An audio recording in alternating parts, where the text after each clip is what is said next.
Hello everyone. So today we're going to be talking about how to make a vehicle a little bit more efficient and just drive it more efficiently. So what I've noticed recently, the fuel prices have been going up, so I wanted to make a video on this. I've been looking around, watching a few other people's videos, and like really looking at they're actually saying. And I noticed they're not hitting every point that I normally would hear with most of these videos, and maybe they're missing a few things. And I would say even I might, I'm definitely gonna end up missing a few things as well. But let me know in the comments what else I should add to maybe enhance the video, critique it a little bit. Let me see what you think, but I'm gonna get right onto it. So as far as gas mileage, that's like the main importance. You want your vehicle to be more efficient. While you're driving, I always recommend, all right, if you come into a stoplight, always use the coast a little bit. This way you don't use as much fuel as well. If you have hybrid and you have regenerative braking, use that um, use that resource to your advantage because it helps overall charge the battery. It's going to help push the vehicle a little further without using fuel. So you definitely want to use coasting and use a coasting technique. Also use regenerative braking if you have it. All right. Now, I've been trying this recently. I heard so you don't want to you want to be in like the highest gear while you're driving. Basically, it's supposed to help with the overall efficiency and it should burn less fuel. So what I do is I usually drive about 50 miles per hour depending. And this should be fifth gear, sixth gear, however, whatever your highest gear is. But you don't want to hit over 70. If you're going over 70, there's a good chance that you're probably using a little bit more fuel than you should be. So just be careful. As I would say, there's always a reason for these mile per hour signs. Back in the 70s, we had a fuel shortage.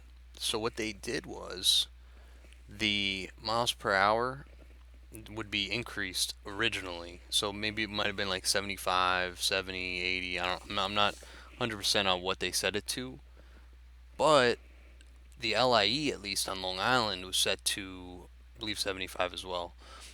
So during the crisis, the energy, the fuel shortages, they decreased it to 55 miles per hour. So it sounds pretty ridiculous, especially with the LIE. Everyone's driving 65, etc. They set it to 55. I mean, they say for safety purposes, but really at the time it was more about fuel efficiency. So when they decided to actually set this speed limit, believe it or not, just the speed limit alone by setting it, I believe it was, I read a little bit about it, but basically when they set that speed limit, it was due to the one of the embargoes as far as the oil shortage goes in 1974. This caused the speed limit set of 55 miles per hour. So later on, it was repealed, I believe. Um, that was for the nation. But this was said to have saved 167 barrels of oil a day just by setting that speed limit. So there was definitely a reason behind having a set speed limit. So just remember that, eventually the speed limit was repealed nationally. But as far as the studies go, supposedly it did actually help with the fuel conservation. So, follow these speed limits because I believe the speed limits directly do affect the miles per gallon, depending on the vehicle, of course. So, like me, I've been going 55. I even do 50. I'll be in fifth or sixth gear, and then I'll have 55 miles per gallon toward the end of the trip, of course, because I have a Accord hybrid. But yes, make sure you're following the speed limits. Be very light on the gas. It's important.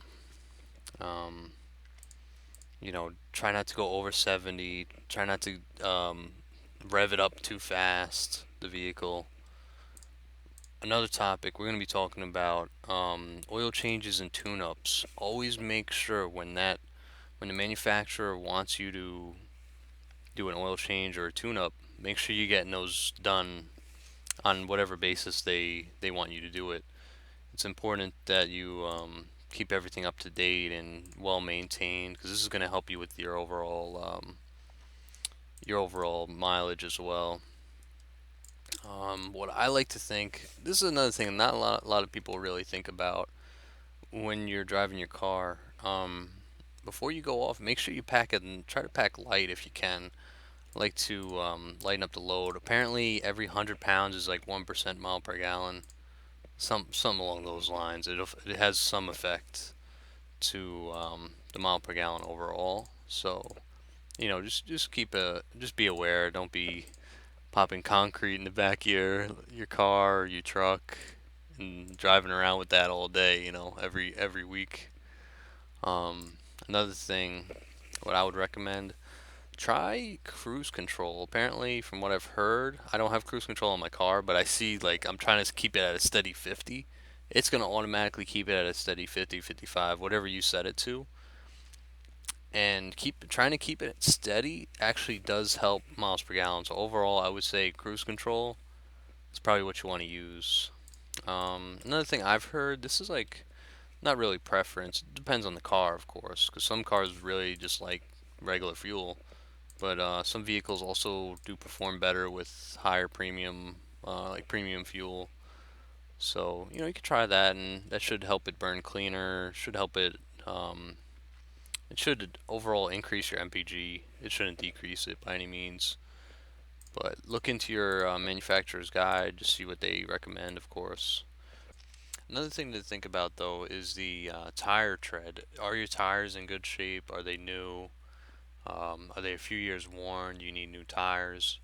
It's very good to think about because that'll help save on gas also. Also, keeping the heat on or the air conditioning in the cabin will also cause a load, so that's going to cause a little bit less miles per gallon as well. So, from what I've heard, try to keep the windows open. If it's hot, if it's cold, then you know, uh, I'm not sure. Bring a blanket, but do what you got to do. Um, but yeah, basically tires and air conditioning. You don't want to just leave them running if possible. Um, it'll save you on a little bit of fuel here and there. But yeah, this is just a couple ideas I've had. If you have any other thoughts, let me know. I'm looking to save myself. I'm actually trying to get my bike on the road, but we'll see how this goes. But anyways, thank you y'all for watching. Hope to pop out another video. Hopefully this was a little bit informational. I'm always looking for new critiques, new thoughts on the topic. Maybe you could help me a little bit because I could use some help. I'm trying to save every single penny right now. But anyways, thank you again. On the bottom in the description is my Robinhood and my Firstrade, as well as my Bonfire account. We have merchandise. But if you're interested in starting up a stock portfolio, then we got Robinhood Firstrade down there. Just click on the link. Set one up if you like. And again, you get a stock, I get a stock. But anyways, thank you again. I'll talk to everyone soon. Have a nice night.